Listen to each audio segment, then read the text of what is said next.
members of the United States Congress, distinguished guests, and fellow citizens. Each time we gather to inaugurate a president, we bear witness to the enduring strength of our Constitution. We affirm the promise of our democracy. We recall that what binds this nation together is not the colors of our skin, or the tenets of our faith, or the origins of our names. What makes us exceptional, what makes us American, is our allegiance to an idea articulated in a declaration made more than 2 centuries ago. We hold these truths to be self-evident, that all men are created equal,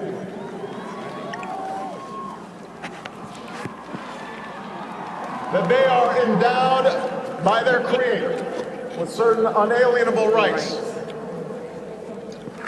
that among these are life, liberty, the pursuit of happiness. Today, we continue a never-ending journey to bridge the meaning of those words with the realities of our time. For history tells us that while these truths may be self-evident, they've never been self-executed. All right. And while freedom is a gift from God, it must be secured by His people here on earth. The patriots of 1776 did not fight to replace the tyranny of a king with the privileges of a few or the rule of a mob. They gave to us a republic, a government of by and for the people, and trusted each generation to keep safe our founding freedom. For more than 200 years we have. Through blood drawn by lash and blood drawn by sword, we learned that no union founded on the principles of liberty and equality could survive half slave and half free. We made ourselves anew and vowed to move forward together. Together we determined that a modern economy requires railroads and highways to speed travel and commerce, schools and colleges to train our workers. Together we discovered that a free market only thrives when there are rules to ensure competition and fair play. Together we resolved that a great nation must care for the vulnerable and protect its people from life's worst hazards and misfortune. Don't bear on me, Janelle. Through it all, we have never relinquished our skepticism of central authority, nor have we succumbed to the fiction that all society's ills can be cured through government alone. Our celebration of initiative and enterprise, our insistence on hard work and personal responsibility, these are constants in our character. But we have always understood that when times change, so must we.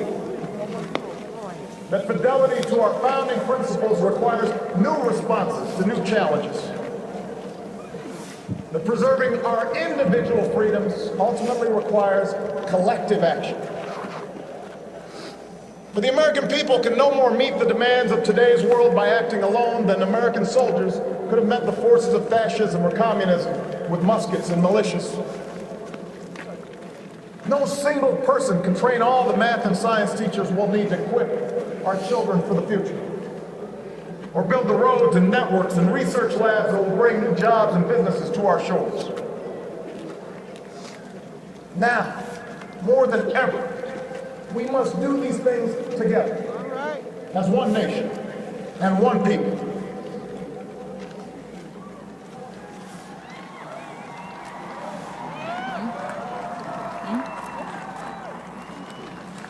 This generation of Americans has been tested by crises that steeled our resolve and proved our resilience. The decade of war is now ending.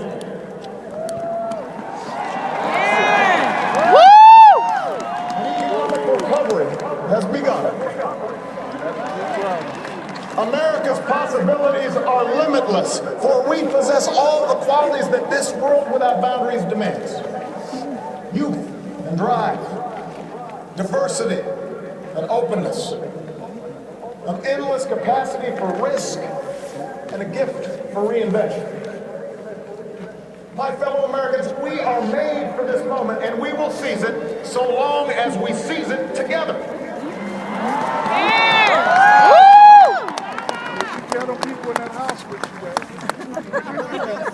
For we, the people, understand that our country cannot succeed when a shrinking few do very well and a growing many barely make it. Man. We believe that America's prosperity must rest upon the broad shoulders of a rising middle class. We know that America thrives when every person can find independence and pride in their work. When the wages of honest labor liberate families from the brink of hardship. We are true to our creed when a little girl born into the bleakest poverty knows that she has the same chance to succeed as anybody else because she is an American, she is free, and she is equal not just in the eyes of God, but also in our own.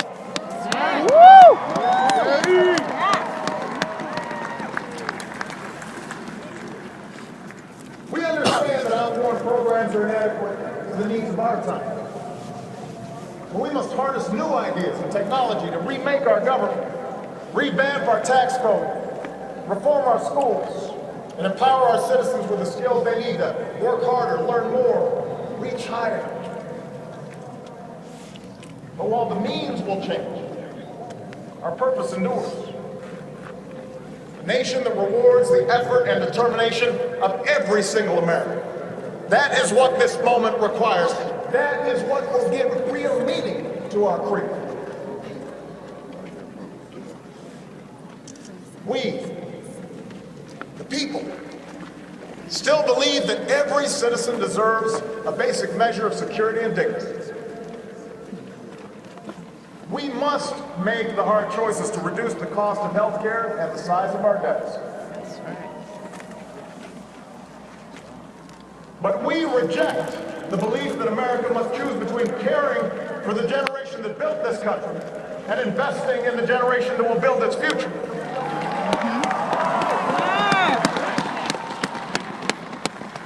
Lay it on them. For we remember the lessons of our past, when twilight years were spent in poverty, and parents of a child with a disability had nowhere to turn. We do not believe that in this country freedom is reserved for the lucky, or happiness for the few.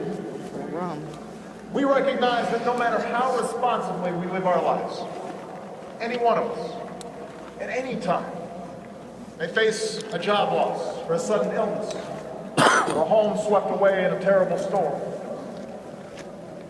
The commitments we make to each other, through Medicare, and Medicaid, and Social Security, these things do not sap our initiative, they strengthen us. They do not make us a nation of takers. They free us to take the risks that make this country great.